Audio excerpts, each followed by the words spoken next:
Today, our third episode on rBST, a hormone. And indeed, when we talk about hormones in agriculture, it's always a controversial subject of discussion. Dr. Tod Collins promised me that he's going to set things straight today. So if you missed our first episode, it was on what is rBST and how does it work. Our second interview was on how it affects reproduction. And now, why is rBST a controversial subject? Okay. I don't think I mentioned it in one of the first two interviews, but a hormone really is it's a messenger that relays a message from one part of their body, whether it's a gland or whatever, to another part of the body. And it's not a steroid. We steroid. spoke about that last time. And this rBST is simply a protein. So, the word hormone has created so much controversy, as you say. But it's not, as we said, it's not dangerous. But I'm afraid it has been used as a marketing ploy by certain distributor or outlets. And I'm so disappointed, quite frankly. And I'm so disappointed that the public has swallowed it, to coin a phrase. Just to think, the word hormone, you throw your hands up in horror. But that's nonsense. I could use a stronger word than nonsense. Let's talk about meat and milk in general. Yeah. Do they all contain hormones? Yeah, there are going to be hormones in them, make no mistake. But not necessarily these protein hormones, which are so safe. And, whether there are growth stimulant hormones in beef, which these days in South Africa and the feedlot industry, they are really getting very strict about making sure that the meat products don't have it. And I don't know if you're going to ask me about antibiotics in milk. Is that your next question? No.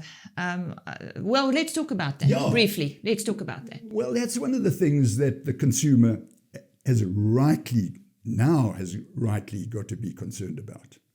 Forget about this rBST, because that's a non-issue. It is of no problem at all to the humans. There's no danger.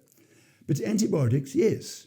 And these days, antibiotic custodianship, especially with vets and farmers, we don't want these superbugs to be created that are resistant to all these antibiotics, because antibiotics are used far too indiscriminately. So, yes, milk does get tested for antibiotics, and it must get tested. And I know farmers sometimes have to throw away whole tank loads, 30,000 litres of milk go down the drain because there's a trace of antibiotic there. So, antibiotics, definitely, we don't want that in the food chain. But as again, so excited about rBST, and not only ourselves on our farm, but all farmers, if they use it, we're going to benefit big time. But why do milk buyers then not permit the use of rBST? I'm going to tell you a little story. It comes from America, and I don't know if it's just a fable or if it actually was. It was a sociological experiment. At a university, they put 5 monkeys in a big cage, and they had their trees and vines and water. But from the top of the cage, they hung a bunch of bananas. And under the bananas, they had a ladder. Around the outside of this big cage, they had several students with hose pipes with cold water. Now, whenever one of the monkeys went up the step ladder to get a banana, the other 4 monkeys were sprayed with water. And this continued. Each time a monkey went up the ladder, all the other 4 monkeys got sprayed with water until they realized that they must stop a monkey going up the ladder so that they would not get sprayed by water. And before long, they were all doing this. Any monkey going up the ladder got pulled down. So they replaced one of these original 5 with a brand new monkey who'd never been sprayed before. And he started going up the ladder, and he got pulled down.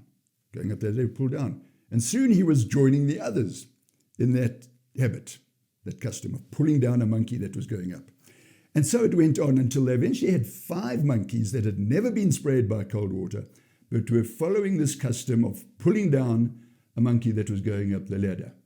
And that proved, or is a brilliant example of, we don't know why it's done, but that's just the way it's done around here. And in my interviews with so many of these milk companies, they are actually embarrassed. And they say, we don't really know why we have to impose these so-called restrictions on farmers not to use BST, but that's just the way the milk industry is at the moment. I have seen a lot of them. The Zulu word is tambering, getting softer towards us and realizing what is what. And I think this restriction is going to get lifted pretty darn soon. Well, you keep up the good work. So why should farmers be able to use rBST?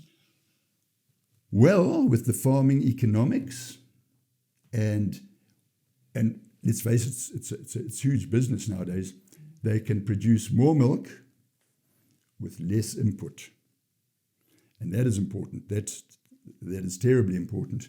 And the environments and farmers, people just, I don't know, have different ideas of farmers. But no, generally farmers love the environment. They are there because they love the environment and so on. And they know that by using BST, they are being a lot more comfortable with the environment, kinder on the environment. And this makes me very excited. Well, I think you've made your point. I hear what your opinion is, but in 30 seconds, a closing. What is your message? My message is to the milk buyers and the milk distributors, change your attitude towards rBST because it has been totally incorrect. I know you've thought you're doing the right thing, but it's been proved time and again it's wrong.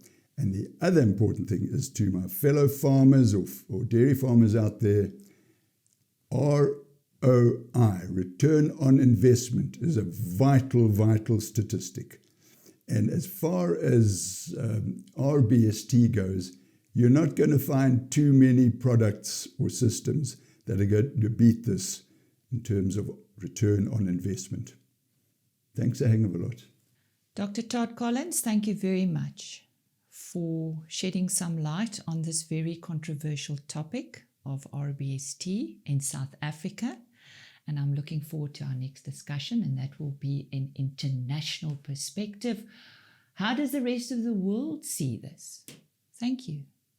So look out for our next episode.